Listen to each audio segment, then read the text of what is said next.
ഈ വരുന്ന നിയമസഭാ തിരഞ്ഞെടുപ്പിൽ ഏറ്റവും കൗതുകകരമായ മത്സരം നടക്കാൻ പോകുന്ന നിയമസഭാ മണ്ഡലങ്ങളിൽ ഒന്ന് പാലക്കാട് തന്നെയായിരിക്കും.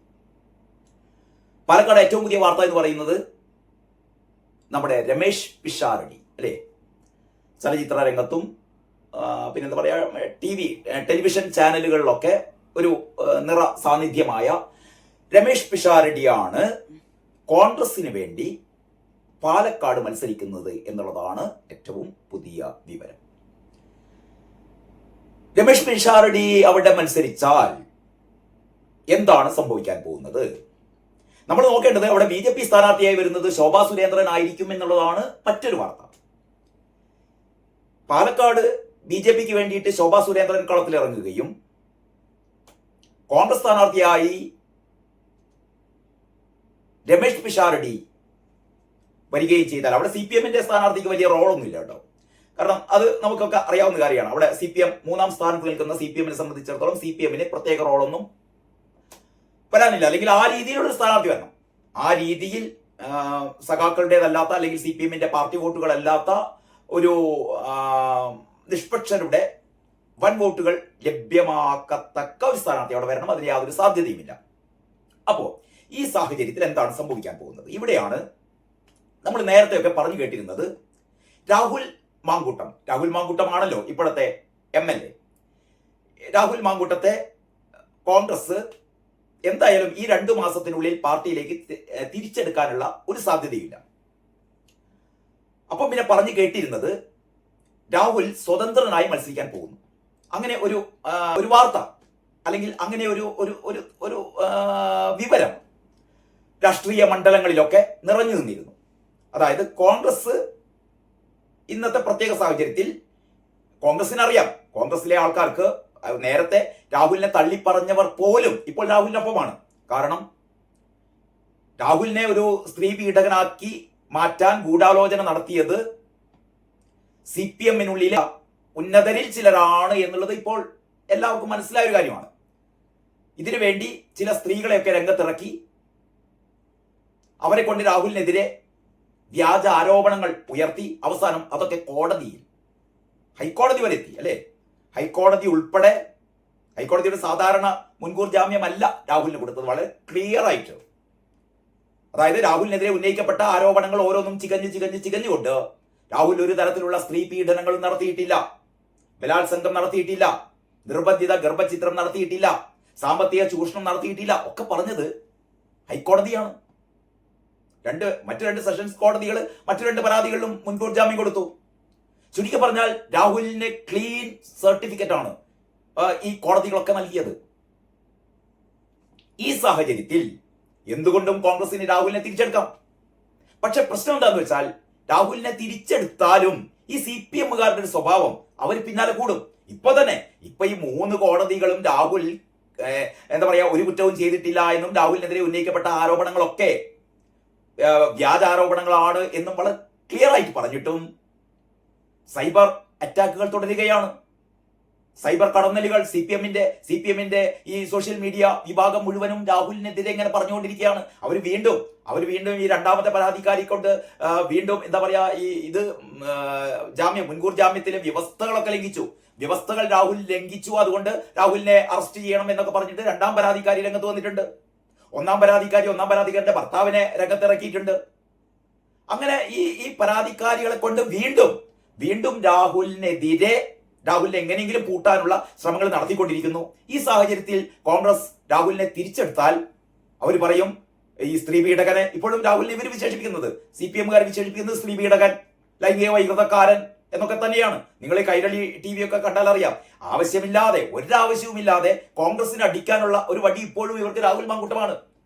പറയുന്നത് ഈ ലോകത്തിലെ പെണ്ണുങ്ങളെ മുഴുവൻ രാഹുൽ മാങ്കൂട്ടം ഗർഭിണികളാക്കുന്നു, അങ്ങനെയൊക്കെയാണ് പറയാം. നമ്മൾ ഈ കൈരളിയിലെ ഈ രാഷ്ട്രീയ ചർച്ചകൾ നടത്തുന്ന ആളുകളുടെ ഒക്കെ സംസാരം കേട്ടാൽ നമ്മൾ അതിശയപ്പെട്ടു പോകട്ടോ. ലോകം മുഴുവനുള്ള സ്ത്രീകളെ മുഴുവൻ പിഴപ്പിക്കുന്ന ആളാണ് രാഹുൽ മാങ്കൂട്ടം. എല്ലാവരെയും ഗർഭിണികളാക്കുന്ന ആളാണ് രാഹുൽ മാങ്കൂട്ടം. രാഹുൽ മാങ്കൂട്ടം നടത്തുന്ന ശിശുഹത്യകൾ, ലോകത്തെ ഏറ്റവും കൂടുതൽ ഗർഭസ്ഥ ശിശുക്കൾ കൊല്ലപ്പെടുന്നത് രാഹുൽ മാങ്കൂട്ടം കാരണമാണ്. ഇങ്ങനെയൊക്കെയാണ് ഇവർ പറയാം. അപ്പൊ പിന്നെ എന്തായാലും ഈ തിരഞ്ഞെടുപ്പിൻ പടിവാതിൽക്ക് എത്തി നിൽക്കുമ്പോൾ പ്രത്യേകിച്ചും UDFന് വൻ മേൽക്കൈ ആണ് ഈ വരാൻ പോകുന്ന തിരഞ്ഞെടുപ്പിലുള്ളത് എന്ന് എല്ലാ രാഷ്ട്രീയ നിരീക്ഷകരും എല്ലാ സർവേകളും പറയുമ്പോൾ അതിൻ്റെ ഇടക്ക് രാഹുൽ മാങ്കൂട്ടത്തെ തിരിച്ചെടുത്തുകൊണ്ട് ഒരു നെഗറ്റീവ് ഒരു അവസ്ഥ ഉണ്ടാക്കാൻ കോൺഗ്രസ്സുകാർ ആഗ്രഹിക്കുന്നില്ല, പ്രത്യേകിച്ചും വി ഡി സതീശൻ ആഗ്രഹിക്കുന്നില്ല. പക്ഷെ വി ഡി സതീശൻ നേരത്തെ നമുക്കറിയാലോ, വി ഡി സതീശനാണ് വളരെ രൂക്ഷമായി രാഹുലിനെതിരെ നടപടിയെടുക്കുകയും നിലപാടെടുക്കുകയും ഇതിന്റെ തുടക്കത്തിലൊക്കെ സുധാകരേട്ടനും സണ്ണി ജോസഫൊക്കെ വളരെ കൃത്യമായി രാഹുലിനോടൊപ്പമായിരുന്നു. രാഹുലിനെതിരെ ഇങ്ങനെ നടപടിയൊന്നും എടുക്കാൻ പാടില്ല എന്നായിരുന്നു ഇവരുടെ നിലപാട്. അതേസമയം വി ഡി സതീശനാണ്, പിന്നെ രമേശ് ചെന്നിത്തലയും ഉണ്ടായിരുന്നു. രമേശ് ചെന്നിത്തലയും വി ഡി സതീശനും ഒക്കെയാണ് കൃത്യമായ നിലപാടെടുത്തത് രാഹുലിനെ പുറത്തു കളയണം. പക്ഷേ ഇപ്പോ വി ഡി സതീശൻ തന്റെ നിലപാട് മാറ്റിയിരിക്കുന്നു.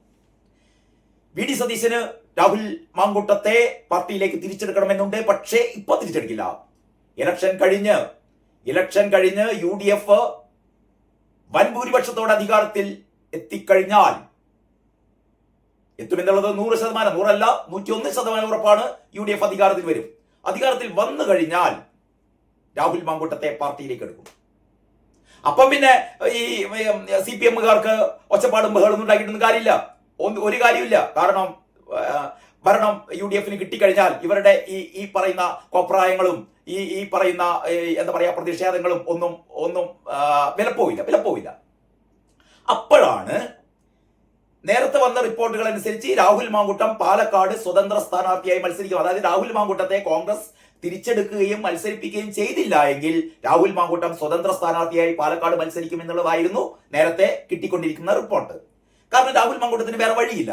കാരണം രാഹുൽ മാങ്കൂട്ടം മത്സരിക്കാതെ മാറി നിന്ന് കഴിഞ്ഞാൽ അതോടുകൂടി കേരള രാഷ്ട്രീയത്തിൽ നിന്ന് തന്നെ, കോൺഗ്രസിൽ നിന്ന് തന്നെ രാഹുൽ മാങ്കൂട്ടം തുടച്ചു മാറ്റപ്പെടും. അപ്പൊ രാഹുൽ മാങ്കൂട്ടത്തിന്റെ ഒരു സർവൈവ് ചെയ്യാൻ വേണ്ടിയിട്ട്, അല്ലെ, ഒരു അതിജീവനത്തിന്റെ ഒരു ഭാഗമായിട്ട് രാഹുൽ മാങ്കൂട്ടത്തിന് മത്സരിച്ചേ പറ്റൂ. കോൺഗ്രസ് മത്സരിപ്പിക്കാനാൽ രാഹുൽ മാങ്കൂട്ടം സ്വതന്ത്രനായി മത്സരിക്കും. സ്വതന്ത്രനായി മത്സരിച്ചാൽ പോലും രാഹുൽ മാങ്കൂട്ടം അവിടെ ഗംഭീര വിജയം നേടും എന്നുള്ളതൊക്കെയാണ് നമ്മളെ രാഷ്ട്രീയ നിരീക്ഷകര് കണക്ക് കൂട്ടുന്നത്. മാത്രമല്ല, നമുക്ക് ഈ സോഷ്യൽ മീഡിയ ഹാൻഡിലൂടെ കടന്നു പോകുമ്പോൾ നമുക്ക് വളരെ കൃത്യമായിട്ട് അറിയാം, രാഹുൽ മാങ്കൂട്ടത്തിനുള്ള അത്ര ജനപ്രീതി കേരളത്തിലെ ഒരു രാഷ്ട്രീയ നേതാവിനും ഇല്ല. ഒരു രാഷ്ട്രീയ നേതാവിനും. നിങ്ങൾ നോക്കിക്കോ, പിണറായി വിജയൻ മുതൽ ഇങ്ങോട്ടേക്ക് എടുത്തോ, പിണറായി വിജയൻ മുതൽ ഇങ്ങോട്ടേക്ക്, അല്ലെങ്കിൽ വി ഡി സതീശൻ മുതൽ ഇങ്ങോട്ടേക്ക്, കേരളത്തിലെ ഇത്രയും രാഷ്ട്രീയ നേതാക്കന്മാരെ നിങ്ങൾ എടുത്തോ. പക്ഷേ രാഹുൽ മാങ്കൂട്ടത്തിനുള്ള അത്ര ഫാൻസ്, അത്രയും ആരാധകര് മറ്റൊരു രാഷ്ട്രീയ നേതാവിന് ഇല്ല കേട്ടോ. ഈ സ്ത്രീ പീഡകൻ എന്നൊക്കെ പറഞ്ഞാൽ അത് ഈ CPM-മാര് നടത്തുന്ന, അല്ലെങ്കിൽ കോൺഗ്രസിനുള്ളിലുള്ള ഒരു ചെറിയ വിഭാഗം നടത്തുന്ന ഈ കുത്തിത്തിരിപ്പാണത്. അതൊന്നും വിലപ്പോവില്ല. അതിന്റെ കാലൊക്കെ കഴിഞ്ഞു. ഇവരൊന്നും പുതിയ കാലത്തെക്കുറിച്ച് ഇവർക്കൊന്നും അറിയില്ല. പുതിയ കാലത്ത് പുതിയ ചെറുപ്പക്കാരികൾ അവർക്കിതൊന്നും പ്രശ്നമല്ലാന്നേ. രാഹുൽ മാങ്കൂട്ടം ഹൈക്കോടതി പോലും പറഞ്ഞില്ലേ, രാഹുൽ മാങ്കൂട്ടം 1, 2, 3 ഇഷ്ടം പോലെ സ്ത്രീകളുമായി ബന്ധപ്പെട്ടേനെ പരസ്പര സമ്മതത്തോടെ. കേസെടുക്കാൻ പറ്റില്ല. എന്ത് കേസെടുക്കല്? ഇത് കോടതികൾ പോലും പറഞ്ഞതാണ്. അതുകൊണ്ട് തന്നെ രാഹുൽ മാങ്കൂട്ടം മറ്റേ സ്ത്രീയുടെ കൂടെ റിസോർട്ടിൽ പോയിന്നോ, ഹോട്ടലിൽ പോയിന്നോ, ഇതിലൊന്നും ഒരു തരത്തിലുള്ള ക്രൈമുമില്ല. ഇതൊന്നും കേരളത്തിലെ സാധാരണ ജനങ്ങളെ ഒരു തരത്തിലും രാഹുലിനെതിരെ ചിന്തിപ്പിക്കുന്നില്ല അവരെ. കാരണം അവർ രാഹുലിനെ ഒപ്പം നിൽക്കാൻ കാരണം രാഹുലിനെ കരുതി കൂട്ടി ഇത്തരത്തിലുള്ള ഒരു എന്താ പറയാ സ്ത്രീ പീഡകനാക്കുകയാണ് എന്ന് ജനങ്ങൾക്കറിയാം. അതുകൊണ്ട് തന്നെ അവര് രാഹുലിനൊപ്പമാണ്. അപ്പൊ പറഞ്ഞോണ്ട് വരുന്നത്, അപ്പൊ രാഹുൽ സ്വതന്ത്രനായി മത്സരിച്ചാലും അവിടെ വൻ വിജയം നേടും. കാരണം നമുക്കറിയാലോ, കഴിഞ്ഞ പാലക്കാട് മണ്ഡലത്തിന്റെ ഒരു രീതി നമുക്കറിയാം. അതായത് പാലക്കാട് മണ്ഡലത്തിൽ രാഹുലിന്റെ മുന്നേ അവിടെ മത്സരിച്ചത് ഷാഫി ആയിരുന്നു. ഷാഫി പറമ്പില് നമ്മുടെ മെട്രോമാൻ ശ്രീധരനോട് മത്സരിച്ചിട്ട് എല്ലാവരും കരുതിയത് ഈ ശ്രീധരൻ ജയിക്കാൻ പോകുന്നു എന്നുള്ളതാണ്. BJP-യുടെ മുഖ്യമന്ത്രി സ്ഥാനാർത്ഥി എന്നുള്ള രീതിയിൽ പോലും ഈ ശ്രീധരനെ അവതരിപ്പിക്കുകയുണ്ടായി. എന്നിട്ട് പോലും ഷാഫി പറമ്പിൽ അവിടെ ഏതാണ്ട് 4000-ഓളം വോട്ടുകൾക്ക് ജയിച്ച മണ്ഡലമാണ്. കാരണം ഷാഫി പറമ്പിലിന്റെ ഇപ്പൊ രാഹുൽ മാങ്കൂട്ടത്തെ പറ്റി പറഞ്ഞ പോലെ ഞാൻ നേരത്തെ പറഞ്ഞല്ലോ, കേരളത്തിലെ ഏറ്റവും കൂടുതൽ ജനപ്രീതിയുള്ള യുവ നേതാവ് രാഹുൽ മാങ്കൂട്ടമാണ് എന്ന്. അതേപോലെ തന്നെ ജനപ്രീതിയുള്ള നേതാവാണ് ഷാഫി പറമ്പിലും. രണ്ടുപേരും ഞാൻ രാഹുൽ മാങ്കൂട്ടത്തെ മാത്രം എടുത്തു പറയുന്നില്ല. പ്രത്യേകിച്ച് രാഹുൽ മാങ്കൂട്ടത്തിന് ജനപ്രീതി കൂടാനുള്ള കാരണം രാഹുൽ മാങ്കൂട്ടത്തെ ഒരു ഇരയാക്കിക്കൊണ്ട്, അല്ലെങ്കിൽ ഈ രീതിയിൽ അദ്ദേഹത്തിനെതിരെ ഇല്ലാത്ത ആരോപണം ഉന്നയിക്കുമ്പോൾ ആ ഒരു സിമ്പതി കൂടി രാഹുൽ മാങ്കൂട്ടത്തിന് കിട്ടി. ഷാഫി പറമ്പിലാവട്ടെ, ഇവിടുത്തെ യുവ ചെറുപ്പക്കാരികളുടെ ആവേശമാണ് ഷാഫി പറമ്പിൽ. അപ്പൊ ഈ ഷാഫി പറമ്പിലിന് അന്ന് ഏതാണ്ട് 4000-നടുത്ത് വോട്ടുകളുടെ ഭൂരിപക്ഷത്തോടെ ഷാഫി പറമ്പിൽ പാലക്കാട് ജയിക്കുന്നത് ഷാഫി പറമ്പിലിൻ്റെതായ ഒരു എന്താ പറയാ ഒരു വ്യക്തിത്വത്തിന്റെ കൂടി ഫലമായിട്ടായിരുന്നു രാഹുൽ മാങ്കൂട്ടം ജയിച്ചത് 3000 ജില്ലാ വോട്ടിന്. അതിനുശേഷമാണ് രാഹുൽ മാങ്കൂട്ടം വടകരയിലേക്ക് പോകുന്നത്. ആ സീറ്റിലാണ് ഷാഫി പറമ്പിൽ വടകരയിലേക്ക് പോകുന്നത്. ആ സീറ്റിലാണ് രാഹുൽ മാങ്കൂട്ടം വന്ന് മത്സരിക്കുന്നത് ഉപതെരഞ്ഞെടുപ്പിൽ. ആ ഉപതെരഞ്ഞെടുപ്പിൽ 12,000+ വോട്ടുകൾക്കാണ് രാഹുൽ മാങ്കൂട്ടം വിജയിക്കുന്നത്. എന്ന് പറഞ്ഞാൽ ഷാഫി പറമ്പിൽ നിന്ന് രാഹുൽ മാങ്കൂട്ടം വീണ്ടും ഉയരത്തിലേക്ക് പോവുകയാണ്. ആ നിലയിൽ നിന്ന് രാഹുൽ മാങ്കൂട്ടം ഇപ്പോൾ വീണ്ടും ഉയരത്തിലേക്ക് പോയിരിക്കുകയാണ്. എന്ന് പറഞ്ഞാൽ പാലക്കാട് രാഹുൽ മാങ്കൂട്ടം നിന്ന് കഴിഞ്ഞാൽ കോൺഗ്രസിന്റെ സ്ഥാനാർത്ഥിയായിട്ടോ അതല്ല സ്വതന്ത്രനായിട്ടോ നിന്ന് കഴിഞ്ഞാൽ രാഹുൽ മാങ്കൂട്ടമേ വിജയിക്കൂ. ഒരു സംശയമില്ല, ആർക്കും ഒരു സംശയമില്ല. അപ്പോഴാണ് കോൺഗ്രസ് ആകെ പ്രശ്നത്തിലായത്. അവിടെ സ്വതന്ത്ര സ്ഥാനാർത്ഥിയായി രാഹുൽ മാങ്കൂട്ടം ജയിച്ചു കഴിഞ്ഞാൽ രാഹുൽ ഒരു വിമതൻ അല്ലെ, ഒരു കോൺഗ്രസ് വിമതൻ എന്നുള്ള രീതിയിലാണ് സ്റ്റാമ്പ് ചെയ്യുക. അത് ഒരുപക്ഷെ കോൺഗ്രസിനും നാണക്കേടാണ്, കോൺഗ്രസിനും പ്രശ്നമാണ്, രാഹുലിനും ഒരുപക്ഷെ അത് ഒരു പ്രശ്നം സൃഷ്ടിക്കും ഭാവിയിൽ. പക്ഷെ കോൺഗ്രസ് ആയതുകൊണ്ട് ഇങ്ങനെയൊന്നും സംഭവിക്കില്ല. നമുക്കറിയാലോ, കെ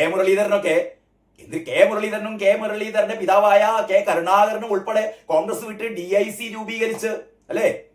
കെ മുരളീധരനൊക്കെ കോൺഗ്രസിനെതിരെ പറഞ്ഞ കാര്യങ്ങളൊക്കെ നോക്കിക്കഴിഞ്ഞാൽ കോൺഗ്രസ് തിരിച്ചെടുക്കുന്ന ഒരു പ്രശ്നം ഉണ്ടാവില്ലായിരുന്നു. പക്ഷെ കെ മുരളീധരനൊക്കെ ഇപ്പൊ കോൺഗ്രസിന്റെ ഭാഗമായി കഴിഞ്ഞു. അപ്പൊ ഞാൻ പറഞ്ഞുകൊണ്ട് വരുന്നത്, കെ മുരളീധരനും കെ കരുണാകരനും ഒക്കെ കോൺഗ്രസിനെ ഉപേക്ഷിച്ചുകൊണ്ട് മറ്റൊരു രാഷ്ട്രീയ പാർട്ടി രൂപീകരിച്ചുകൊണ്ട് കോൺഗ്രസിനെതിരെ പോരാടിയ കെ കരുണാകരനും കെ മുരളീധരനും പോലും തിരിച്ച് കോൺഗ്രസിലെത്താൻ കഴിഞ്ഞു എങ്കിൽ രാഹുൽ മാങ്കൂട്ടത്തിന് എന്താ പ്രശ്നം? ഒരു പ്രശ്നമില്ല. പക്ഷെ എങ്കിലും ഒരു കല്ലുകടിയായി തീരണ്ട എന്നുള്ള രീതിയിൽ ഏറ്റവും പുതിയ വിവരമനുസരിച്ച്, ഏറ്റവും പുതിയ വിവരം നിങ്ങൾക്ക് അറിഞ്ഞ വിവരം തന്നെ, അതായത് അടൂരിലെ ഒരു ഹോട്ടലിൽ നമ്മുടെ VK ശ്രീകണ്ഠൻ, പാലക്കാട് MP ആയ VK ശ്രീകണ്ഠൻ അടൂരിലെ ഒരു ഹോട്ടലിൽ ഭക്ഷണം കഴിച്ചുകൊണ്ടിരിക്കെ അവിടെ രാഹുൽ മാങ്കൂട്ടം കയറി വരുന്നു. രാഹുൽ മാങ്കൂട്ടവും ശ്രീകണ്ഠനും നേരത്തെ സുഹൃത്തുക്കളാണ്. മാത്രമല്ല പാലക്കാടിന്റെ ഒരാൾ MLA, പാലക്കാടിന്റെ മറ്റേ ആള് MP. ഇവർ രണ്ടു കൂട്ടരും ആ ഹോട്ടലിൽ വെച്ച് ദീർഘനേരം എന്ന് പറഞ്ഞാൽ ഏതാണ്ട് 1 മണിക്കൂറോളം ഇവർ ചർച്ചകൾ നടത്തി. അവർ പുറത്തേക്ക് ഇറങ്ങി. ഇതാണ് ഏറ്റവും ലേറ്റസ്റ്റ് ആയ മറ്റൊരു സംഭവം കേട്ടോ. ഇവിടെ സ്വാഭാവികമായി ഇതിൽ പ്രത്യേകിച്ച് സാധാരണ രീതിയിൽ അസ്വാഭാവികതയൊന്നുമില്ല. കാരണം രാഹുൽ മാങ്കൂട്ടവും ശ്രീകണ്ഠനും സുഹൃത്തുക്കളാണ്.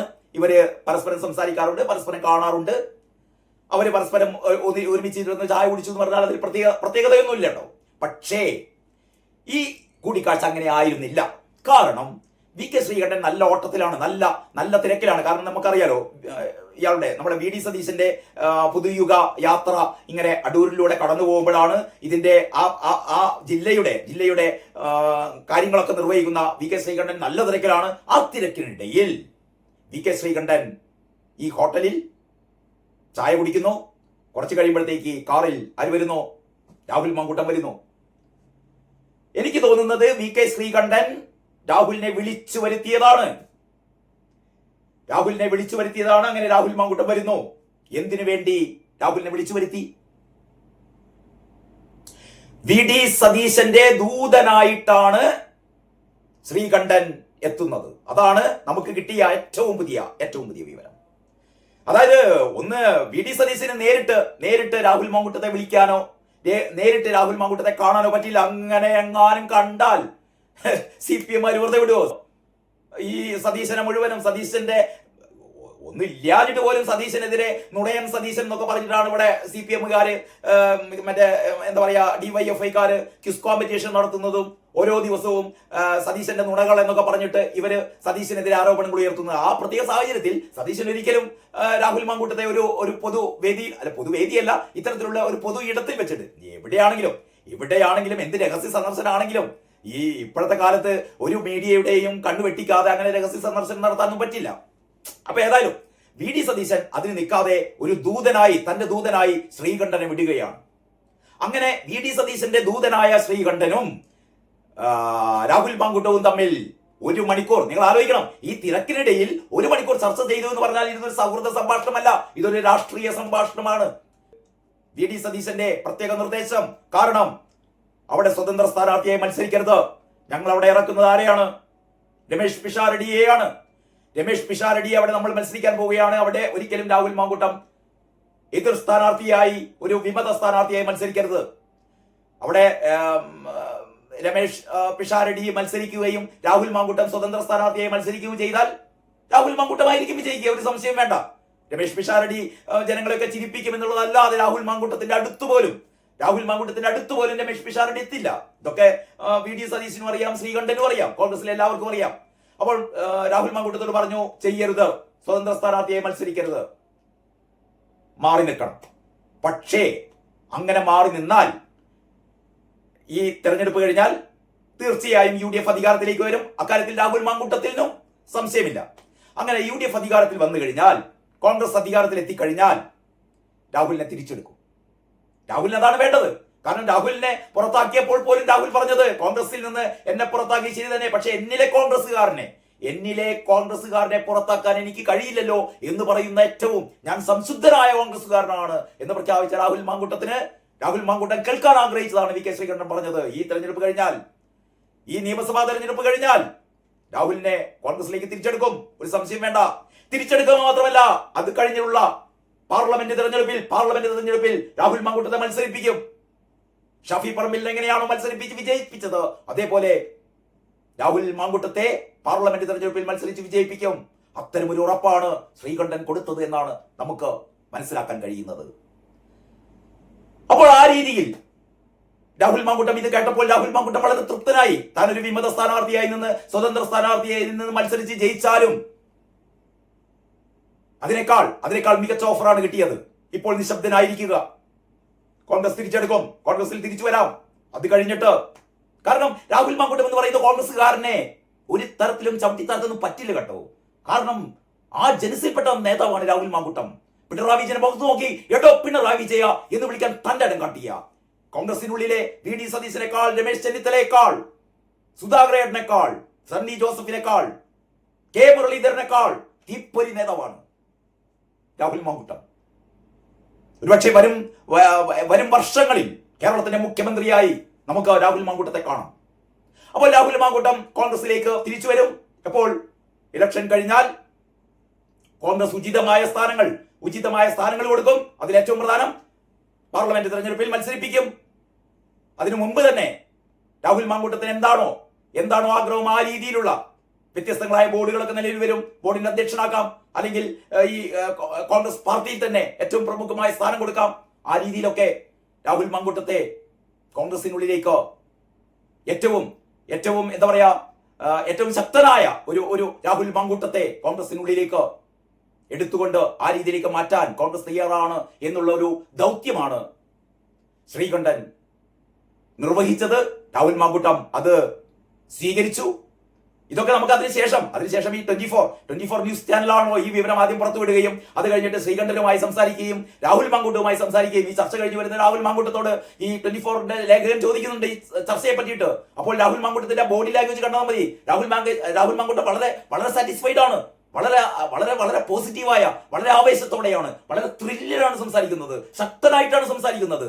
എന്ന് പറഞ്ഞാൽ രാഹുൽ മാങ്കൂട്ടം അതായത് ശ്രീകണ്ഠനുമായുള്ള ചർച്ചയ്ക്ക് ശേഷം നമ്മൾ കാണുന്ന രാഹുൽ മാങ്കൂട്ടം വളരെ പ്രസന്നനാണ്, വളരെ ശക്തനാണ്, വളരെ ത്രില്ലടിച്ച രീതിയിലാണ് സംസാരിക്കുന്നത്. അതുകൊണ്ടൊക്കെ തന്നെ ഈ പറഞ്ഞ ഇപ്പൊ ഞാൻ നിങ്ങളോട് ഈ ഷെയർ ചെയ്ത കാര്യങ്ങൾ, ഇത് നമ്മുടെ പൊതു രാഷ്ട്രീയ മണ്ഡലത്തിൽ അല്ലെങ്കിൽ രാഷ്ട്രീയ സംഭവ വികാസങ്ങൾ ചർച്ച ചെയ്യുന്ന അല്ലെങ്കിൽ അത് പഠിക്കുന്ന ആൾക്കാരെ സംബന്ധിച്ചിടത്തോളം അവർ മനസ്സിലാക്കിയ കാര്യമാണ്. അതുകൊണ്ട് തന്നെ ഇനി വരാനുള്ള ദിവസങ്ങൾ രാഹുൽ മാങ്കൂട്ടത്തിൻ്റെതാണ്. ഇനി മറ്റൊരു കാര്യം കൂടി പറയട്ടെ. ശോഭാ സുരേന്ദ്രനാണ് പാലക്കാട് മത്സരിക്കുന്നതെങ്കിൽ രമേഷ് പിഷാരടി ജയിക്കാൻ പോകുന്നില്ല. അതാണ് സംഭവിക്കാൻ പോകുന്നത്. ഇങ്ങനെയാണ്. ഇതിപ്പം സ്ഥാനാർത്ഥി ലിസ്റ്റ് അധികമായിട്ടില്ല. അങ്ങനെ നമ്മൾ വിചാരിക്കാം ശോഭാ സുരേന്ദ്രനാണ് BJPയുടെ സ്ഥാനാർത്ഥി, രമേഷ് പിഷാരടി തന്നെയാണ് നമ്മുടെ കോൺഗ്രസിന് വേണ്ടിയിട്ട് രംഗത്തിറങ്ങുന്നത്. CPM-ന് ഏതോ ഒരു മണകുണാഞ്ചൻ, അത്ര കണക്കാക്കിയാൽ മതി. ഏത് മണകുണാഞ്ചന്മാർ വന്നാലും 3ാം സ്ഥാനത്തേക്ക് തള്ളപ്പെടും. ഇതിൽ ശോഭാ സുരേന്ദ്രൻ വൻ വിജയം നേടും, ഒരു ഉറപ്പും വേണ്ട. ശോഭാ സുരേന്ദ്രൻ കഴിഞ്ഞ പ്രാവശ്യം തന്നെ നമ്മുടെ കൃഷ്ണകുമാർ ആയിരുന്നു രാഹുൽ മാങ്കൂട്ടത്തിനെതിരെ മത്സരിച്ചത്. അതുകൊണ്ടാണ് BJP വളരെ പിന്നിലേക്ക് പോയത്. അതല്ല, ശോഭാ സുരേന്ദ്രനാണെങ്കിൽ അവിടെ BJP ജയിക്കും, BJP കൊണ്ടുപോകും.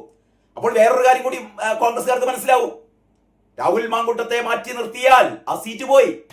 ആ സീറ്റ് പോയി എന്ന് കോൺഗ്രസ്സുകാർക്ക് മനസ്സിലാവുമ്പോ രാഹുൽ മാങ്കൂട്ടത്തിനെ എന്തായാലും പാർട്ടിക്ക് വേണം എന്ന ഒരു ബോധ്യം കൂടി അവർക്ക് ഉണ്ടാകും.